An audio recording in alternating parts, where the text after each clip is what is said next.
मखलूक की खिदमत किसी भी शक्ल में है।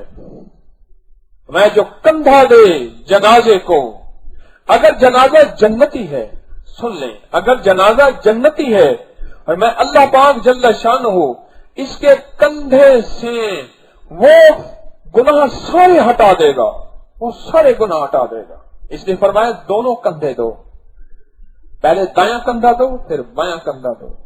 मौका मिल जाए, रश ज्यादा हो तो एक कंधा मिल जाए, अगर किसी को धक्का दिए बगैर कंधा हो, कि दोनों कंधों पे फरिश्ते बैठे हैं और इन फरिश्तों को अल्लाह पाक जल्ल शानहू क़यामत के दिन गवाह बना लेता है। और अजीब बात कि कंधे दे फरिश्तों की जो बाएं तरफ वाला फरिश्ता है और इसने सारी की सारी हमारी खताएं लिखी हुई हैं, मेरा रब कहता है इसने मेरे बंदे का एजाज किया है, इसने मेरे बंदे का इकराम किया है, इसने मेरे बंदे का एहतराम किया है, इसको कंधों पे उठा के मेरे पास पहुंचाया है। इसका सारा पिछला सारा मामला साफ कर दो, इसका निजाम सारा डिलीट कर दो, इसका रजिस्टर सफेद कर दो, आज के बाद फिर से नया निजाम शुरू करो। कंधा मेरे अल्लाह, मेरा रब मखलूक की खिदमत को पसंद यूं करता है।